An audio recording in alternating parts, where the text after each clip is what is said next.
రాహుల్ గాంధీ అడుగుపెట్టిన వాయనాడ్ ఎలా ఉంటుంది? కాంగ్రెస్ బాస్ పొలిటికల్ ఫ్యూచర్ మీద దక్షిణాది ఏమంటోంది? వాయనాడ్ పోరు ఇటు కర్ణాటకను అటు కేరళను ప్రభావితం చేస్తుందా? వాయనాడ్లో సగటు ఓటరు గుండె చప్పుడు ఏంటి? వాయనాడ్ నుంచి మా స్పెషల్ కరెస్పాండెంట్ కవిత గ్రౌండ్ రిపోర్ట్. నమస్తే, నేను కవిత. వాయనాడ్ ప్రాంతం మార్చి 31 తర్వాత దేశవ్యాప్తంగా మారుమోగిపోతున్నటువంటి పేరు. గతంలో బ్యూటీ స్పాట్ గా, టూరిస్ట్ ప్లేస్ గా వాయనాడ్ ప్రాంతానికి ఒక పేరుండేది. అయితే మార్చి 31 తర్వాత రాహుల్ గాంధీ ఇక్కడి నుంచి కంటెస్ట్ చేయబోతున్నారని తెలిసిన వెంటనే వాయనాడ్ గురించినటువంటి చర్చ మొదలైపోయింది. గూగుల్లో కూడా ప్రతి ఒక్కరు దాని గురించే సెర్చ్ చేయడం అనేది కనిపిస్తున్నటువంటి పరిస్థితి. వాయనాడ్ ప్రాంతం కేరళలో ఉన్నటువంటి నార్త్ ఈస్ట్ కి చెందుతుంది, అలాగే వెస్ట్రన్ ఘాట్స్ లో ఉంటుంది. పర్టికులర్ గా వాయనాడ్ కి సంబంధించి ఇంకొక అంశం మాట్లాడుకోవాల్సిన అవసరం ఉంది. ఇది ట్రై జంక్షన్ గా పిలుస్తుంటారు. ఒకవైపు కేరళ, మరోవైపు కర్ణాటక, ఇంకొక వైపు తమిళనాడు. ఈ 3 రాష్ట్రాలు కలిసి ఉన్నటువంటి ప్రాంతంగా వాయనాడ్ ని చెప్తుంటారు. అయితే వాయనాడ్ నుంచి రాహుల్ గాంధీ కంటెస్ట్ చేస్తున్నారని తెలిసిన వెంటనే బీజేపీ తన మీద ఆరోపణలు చేయడం మొదలుపెట్టింది, విమర్శలు చేయడం మొదలుపెట్టింది. అమేథీలో తను ఓడిపోతారు కాబట్టి వాయనాడ్ అనేది చాలా సేఫ్ ప్లేస్ కాబట్టి ఇక్కడ నుంచి కంటెస్ట్ చేస్తున్నారనేది. పర్టికులర్ గా వాయనాడ్ గురించి మాట్లాడుకుంటే 2008లో పునర్విభజన తర్వాత వాయనాడ్ ప్రాంతం ఏర్పడింది. వాయనాడ్ అనే పార్లమెంట్ సెగ్మెంట్ ఏర్పడింది. వాయనాడ్ జిల్లాతో పాటుగా కోజికోడ్ అలాగే మలప్పురం 3 జిల్లాలు కలిస్తే వాయనాడ్ పార్లమెంట్ స్థానం ఏర్పడింది.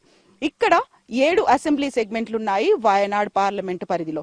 2009లో అలాగే 2014లో యూడిఎఫ్ తరఫున కాంగ్రెస్ అభ్యర్థి ఇక్కడి నుంచి గెలిచారు. అయితే సిట్టింగ్ ఎంపీ ఇక్కడ 2018లో మరణించడంతో ప్రస్తుతం ఆ సీటు ఖాళీగా ఉంది.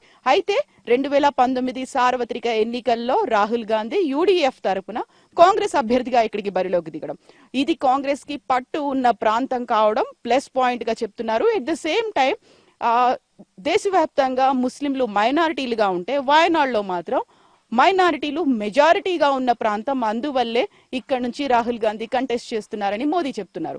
అయితే నిజంగానే వాయనాడ్లో పరిస్థితులు ఎలా ఉన్నాయి? డెమోగ్రఫీ పరంగా చూసుకుంటే ఎవరికి ఎంత బలం ఉంది పర్టికులర్ గా రాహుల్ గాంధీ వాయనాడ్కి రావడం? అందులోనూ అమేథీ కాకుండా for the first time Wayanad నుంచి, సౌత్ ఇండియా నుంచి కంటెస్ట్ చేయడం. ఇక్కడ ఉన్నటువంటి ప్రజలు ఏం కోరుకుంటున్నారు, ఎలా చూస్తున్నారు, పాలిటిక్స్ ఏంటి, రాహుల్ గాంధీ ఎందుకు ఇక్కడ అభ్యర్థిగా వచ్చారు, వీటన్నిటికీ సంబంధించి ఇన్ఫర్మేషన్ తెలుసుకోవడానికి ప్రజల అభిప్రాయాలు, అలాగే ఓటింగ్ సరళి, పోలింగ్, వీటన్నిటికీ సంబంధించినటువంటి ఇన్ఫర్మేషన్ అందించడానికి ఏబిఎన్ టీం ప్రస్తుతం వాయనాడ్కి చేరుకుంది. వాయనాడ్లో ఉన్నటువంటి ఓటర్లు, ప్రజలు రాహుల్ గాంధీని ఎలా చూస్తున్నారు, తన స్ట్రాటజీ ఏంటి, అనాలిసిస్ ఏంటి, ఎందువల్ల రాహుల్ గాంధీ వాయనాడ్ని సెలెక్ట్ చేసుకుందాం.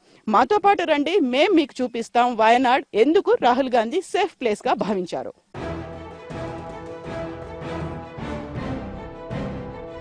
దైవభూమి కేరళలో పర్వత ప్రాంత పర్యాటక కేంద్రం వాయనాడ్.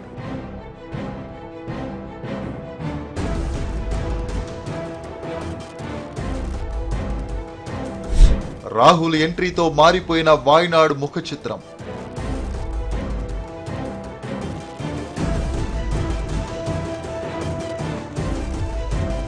రాహుల్ కోసం ఎదురు చూస్తున్న వాయనాడ్ జనం.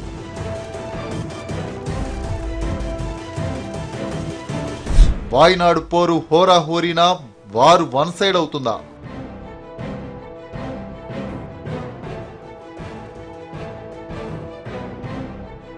దక్షిణాదిన వాయనాడ్ నుంచి పోటీ చేస్తున్నట్లు కాంగ్రెస్ అధ్యక్షుడు రాహుల్ గాంధీ ప్రకటించినప్పటి నుంచి ఆ నియోజకవర్గం దేశవ్యాప్తంగా చర్చనీయాంశమైంది.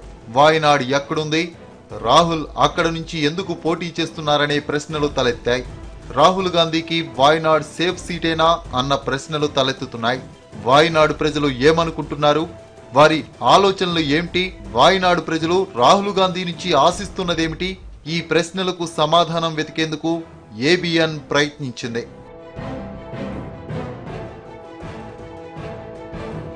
వాయనాడ్లో గ్రౌండ్ రిపోర్ట్ తెలుసుకోవడానికి వచ్చినటువంటి ఏబిఎన్ టీం ప్రస్తుతం కల్పెట్టాలో ఉంది. కల్పెట్ట అనేది వాయనాడ్ జిల్లాకి సంబంధించి డిస్ట్రిక్ట్ హెడ్ క్వార్టర్, అలాగే వాయనాడ్ పార్లమెంట్ స్థానానికి సంబంధించి ఉన్నటువంటి 7 అసెంబ్లీ సెగ్మెంట్లలో కల్పెట్ట కూడా ఒకటి.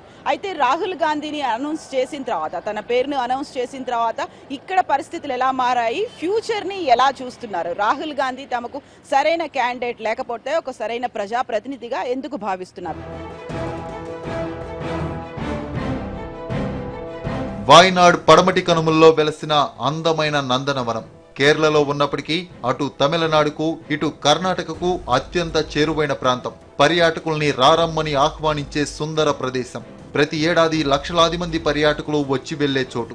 3 రాష్ట్రాలను కలిపే ప్రాంతమైన అభివృద్ధికి మాత్రం నోచుకోలేదు. 90% పైగా గ్రామీణులుండే వాయనాడు నియోజకవర్గం ప్రజలు ఇప్పుడు రాహుల్ గెలిస్తే బాగుంటుందని ఎదురు చూస్తున్నారు. అందుకు కారణాలు కూడా లేకపోలేదు. రాహుల్ గెలిస్తే ప్రధానమంత్రి అవుతారన్నది మొదటి నమ్మకమైతే, ఆయన విజయంతో తమ సమస్యలు పరిష్కారమవుతాయని ఎదురు చూడడం రెండోది. రైతులకు రుణమాఫీ జరుగుతుందని వాయనాడ్ జనం ఎంతో ఆతృతగా ఎదురు చూస్తున్నారు. लेकिन इधर एमपी पहले कांग्रेस का पार्टी का है, लेकिन वो हुकूमा वो बीजेपी है ना, इसलिए वो इधर से पैसा नहीं दिया. वो ऐसा बात करते हैं. मालूम नहीं है मेरे को क्या है इसका अंदर, मेरे को मालूम नहीं है. लेकिन अभी राहुल गांधी है ना, यूडीएफ वो प्रधानमंत्री स्थानार्थी है, वो विन आएगा. लेकिन इधर बहुत फायदा होता है. लेकिन वो बात करते हैं, वो राहुल गांधी बात कर दिया मैं इधर से आएगा, मेरा सेकंड घर है इधर वायनाड, इसलिए बात कर दिया. लेकिन मेरे को टेंशन नहीं है. क्यों टेंशन नहीं है? वो ऐसा बात कर दिया. वो मैं इधर आता ना, वो एग्रीकल्चर लोन डिसमिस करेगा. मैं एग्रीकल्चर लोन का आदमी है, इसलिए मेरे को हैप्पी. वो इधर आएगा बाद में.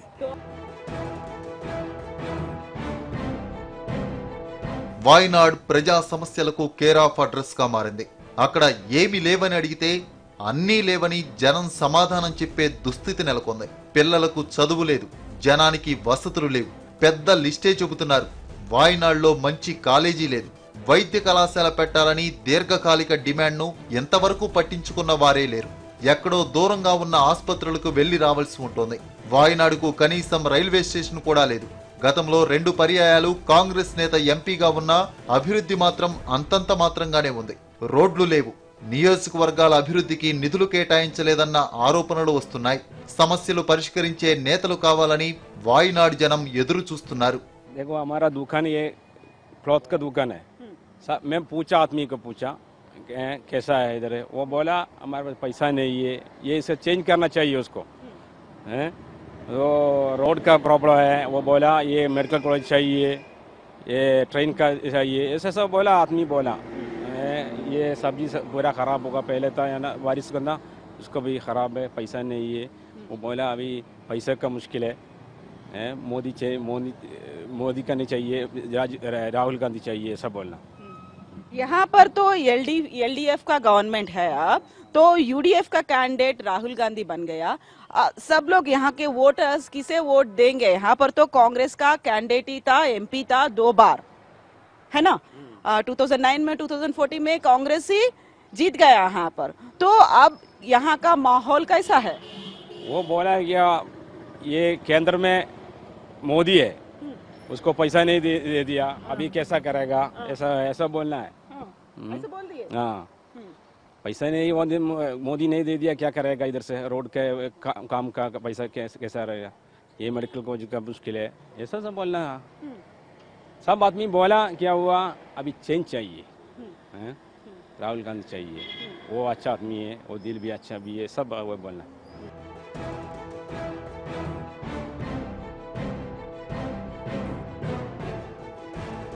రాహుల్ వస్తే తమ సమస్యలన్నీ పరిష్కారమవుతాయని వాయనాడ్ జనం ఎదురు చూస్తున్నారు. నియోజకవర్గం రూపురేఖలు మారిపోతాయని విశ్వసిస్తున్నారు. టూరిస్ట్ ప్లేస్ గా మరింత అభివృద్ధి చేస్తారని ఆశిస్తున్నారు. ఇక్కడ ఉన్నటువంటి వ్యాపారులు కావచ్చు, చిరు వ్యాపారులు, రైతులు కూడా చెప్తున్నటువంటి ఒక మాట, రాహుల్ గాంధీ వస్తే ఒక మార్పు అనేది కనిపిస్తుందండి. ఇంతకు ముందు ఇక్కడ 2009లో 2014లో కాంగ్రెస్ ఎంపీగా ఉన్నప్పటికీ కూడా, కాంగ్రెస్ ఎంపీ క్యాండిడేట్ ఉన్నప్పటికీ కూడా ఇక్కడికి నిధులు అనేవి రాలేకపోయాయి. దానికి కారణం కేంద్రంలో ఉన్నటువంటి మోదీ గవర్నమెంట్ ఇక్కడ బడ్జెట్ రిలీజ్ చేయలేదు కాబట్టి వాయనాడ్కి సంబంధించినటువంటి డెవలప్మెంట్ లేదని. ఒకవేళ రాహుల్ గాంధీ కనుక ఇక్కడ నుంచి గెలిస్తే ఆయనే ప్రధానమంత్రి అవుతారు కాబట్టి పర్టికులర్గా ఫోకస్ అంతా ఇక్కడ వాయనాడ్ మీదే పెడతారు. మాకు కావాల్సినటువంటి డెవలప్మెంట్ ఒకవైపు మెడికల్ కాలేజ్ తో పాటుగా రైల్వే ట్రాక్, అలాగే రైల్వే స్టేషన్, దీంతో పాటుగా రైతులకి సంబంధించి తాను చేస్తానన్నటువంటి రుణమాఫీ, వీటన్నిటికీ సంబంధించి తమకు చాలా బెనిఫిట్స్ ఉంటాయి. గతంలో ఇక్కడ టూరిజం స్పాట్ హాట్ డెస్టినేషన్ అయినప్పటికీ కూడా చేయాల్సినటువంటి చర్యలు అనేవి తీసుకోలేదు, ఒక డెవలప్మెంట్ అనేది లేదు. కాబట్టి ప్రస్తుతం రాహుల్ గాంధీ ఇక్కడి నుంచి కంటెస్ట్ చేయడం వల్ల తమకు లాభం జరుగుతుంది, ఫ్యూచర్లో వాయనాడు బాగుపడుతుంది అనేది నమ్మకంగా చెప్తున్నారు. ఎట్ ద సేమ్ టైం తను ఖచ్చితంగా గెలిచి తీరుతాడు. గతంలో తనకి 1,50,000కు పైగా మెజారిటీ వస్తే ఇది 4 లక్షలకు పైగా ఈసారి రాహుల్ గాంధీకి వస్తుంది. ప్రతి ఒక్కరూ చాలా పాజిటివ్ కోణంతోనే రాహుల్ గాంధీ ఇక్కడ నుంచి కంటెస్ట్ చేయడాన్ని చూస్తున్నారని చెప్తున్నారు కల్పెట్టాలో ఉన్నటువంటి చిరు వ్యాపారస్తులు.